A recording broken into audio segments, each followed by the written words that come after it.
कक्षा 12वीं वाले सभी बच्चों का बहुत बहुत स्वागत है।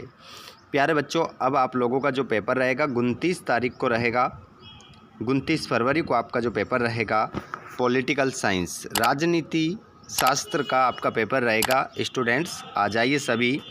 क्वेश्चन पेपर का पूरा सॉल्यूशन यहाँ पर हम देखेंगे। इन सभी प्रश्नों को आप ज़रूर पढ़िएगा स्टूडेंट्स, क्योंकि ये आपकी परीक्षा की दृष्टि से अति महत्वपूर्ण क्वेश्चन है। चलिए बिना देर किए हम स्टार्ट करेंगे। जितने 12वीं वाले बच्चे हमारे आ चुके हैं, एक बार आप सभी अपने दोस्तों को भी इस वीडियो को शेयर ज़रूर करिएगा। देखिए प्रश्न है पहला, लेनिन के उत्तराधिकारी कौन थे? ये पहला प्रश्न है जिसका आंसर हो जाएगा आपका जोसेफ स्टालिन। अगला क्वेश्चन है, शॉक थेरेपी किस वर्ष अपनाई गई? तो शॉक थेरेपी किस वर्ष अपनाई गई, इसमें आपका आंसर होगा 1990, आपका आंसर हो जाएगा। जिसके बाद में WHO का मुख्यालय कहाँ स्थित है? तो इसका आंसर आप जिनेवा, आपका राइट आंसर हो जाएगा।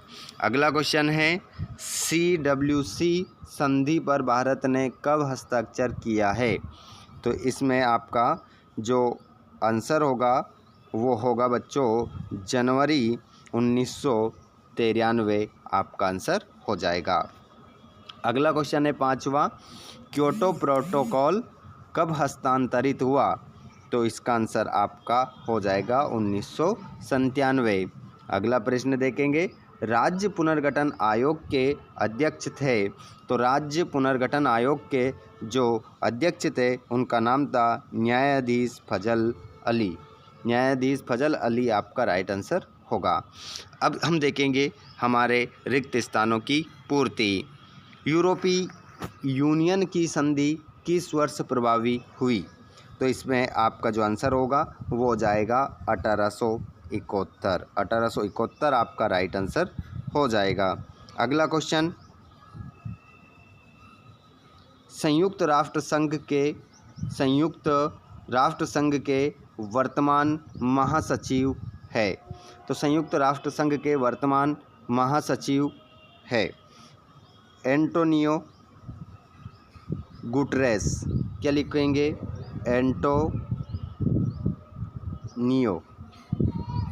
Antonio Guterres. इस प्रकार आप इसका आंसर लगाएंगे। ठीक है, आगे बढ़ते हैं हम अगले प्रश्न की ओर। द्वितीय विश्व युद्ध को हुआ था? तो ये हुआ था द्वितीय विश्व युद्ध बच्चों 1 सितंबर 1939 से, देखिए 1 सितंबर 1939 से शुरू हुआ था, तो 2 सितंबर 1945 है ना, 1945 तक ये चला था। ठीक है, आगे बढ़ते हैं हम। लिमिट्स टू डाकिट पुस्तक लिखी गई? तो लिमिट्स टू डाकिट जो पुस्तक है ये लिखी गई है क्लब ऑफ रोम के द्वारा। आंसर लिख देते हैं, क्लब ऑफ रोम के द्वारा लिखी गई है। अगला प्रश्न है, भारत में नई आर्थिक नीति में अपनाई गई? तो इसका जो आंसर होगा वो होगा 1991, 1991। स्वतंत्रता के बाद देश के 8वें प्रधानमंत्री थे? तो उनका नाम था चंद्रशेखर देश के 8वें प्रधानमंत्री थे जब हमारा देश आज़ाद हो गया था उसके बाद। अगले प्रश्न को हम देखते हैं, नीति आयोग की स्थापना वर्ष में हुई? तो इसका आंसर हो जाएगा आपका 1 जनवरी 2015, आपका आंसर हो जाएगा। आगे बढ़ते हैं, सही जोड़ी मिलाना है। ठीक है, तो सही जोड़ी यहाँ पर अपन देखेंगे। देखिए CTBT की स्थापना जो हुई है, CTBT की स्थापना आपका आंसर हो जाएगा 24 सितंबर 1996, और WHO का मुख्यालय स्विट्ज़रलैंड में। और जगदीश धनखड़, इसका आंसर जो मिलाएंगे आप मिलाएंगे भारत के उपराष्ट्रपति। और यहाँ पर जयप्रकाश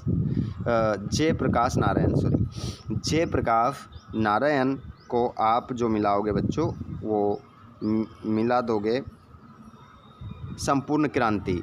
और अरुणाचल प्रदेश इसको आप मिलाएंगे ईटानगर। और कांग्रेस पार्टी के संस्थापक, तो इसका आंसर होगा A.O. ह्यूम, आपका राइट आंसर होगा। आगे बढ़ जाते हैं, एक शब्द एक वाक्य में उत्तर देंगे। तो पहला क्वेश्चन आपकी स्क्रीन पर है, सोवियत संघ में किस राजनीतिक दल का शासन था?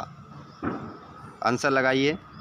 तो इसका जो पहला प्रश्न है, सोवियत संघ में किस राजनीतिक दल का शासन था, तो इसमें आपका आंसर हो जाएगा कम्युनिस्ट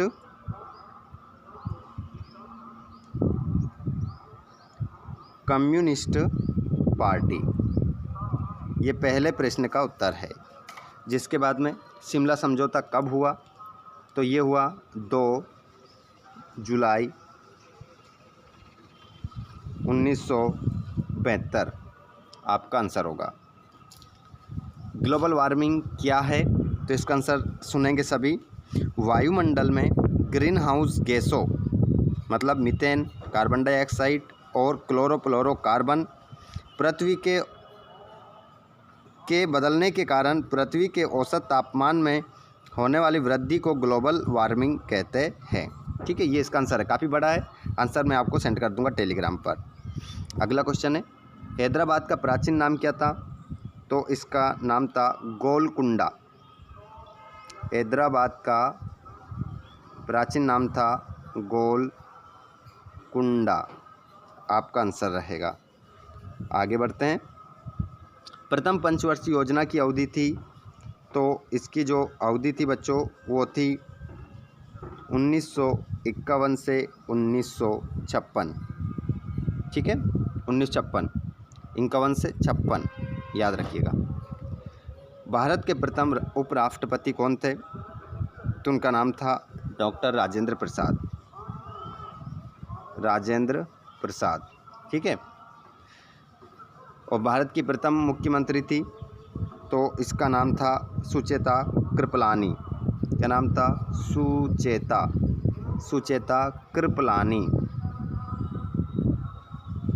सुचेता कृपलानी, आपका आंसर हो जाएगा। अब जिसके बाद में हम सत्यापत्य देखेंगे।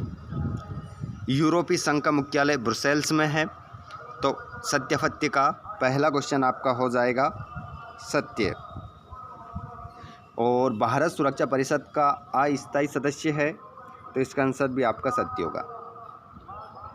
और वर्ल्ड ट्रेड सेंटर अमेरिका में स्थित है, तो इसका आंसर भी आपका सत्य होगा। और एम्नेस्टी इंटरनेशनल संस्था का मुख्यालय अमेरिका में है, असत्य नहीं है। श्वेत क्रांति का संबंध दुग्ध उत्पादन से था, सत्य। और भारतीय गणराज्य का सिक्किम अलग राज्य 6 तारीख 4 महीना 1976 को बना, तो इसका आंसर आपका सत्य हो जाएगा। उसके बाद आपको 2-2 नंबर के, 3-3 नंबर के और 4-4 नंबर के इन प्रश्नों को याद करना है। अगर आपने नहीं पढ़ा कुछ भी, तो इन प्रश्नों को पढ़ने की बहुत ज़्यादा आवश्यकता है, क्योंकि ये प्रश्न हर बार परीक्षा में पूछे गए हैं, इसीलिए आप लोगों को बताया जा रहा है। साथ ही जितने भी दोस्त हमारे ऐसे हैं जिन्होंने चैनल को सब्सक्राइब नहीं करा है, तो सभी से रिक्वेस्ट है कि भैया चैनल को सब्सक्राइब करिएगा, जिससे आपको आने वाले वीडियो का नोटिफिकेशन मिलता रहेगा। ठीक है, ये पूरा क्वेश्चन पेपर आपको बताया है। अच्छा लगा हो वीडियो तो लाइक कर दीजिएगा, नहीं लगा हो तो मत करिएगा। ठीक है, मिलते हैं हम नेक्स्ट वीडियो में। धन्यवाद, थैंक्स फॉर वॉचिंग, जय हिंद।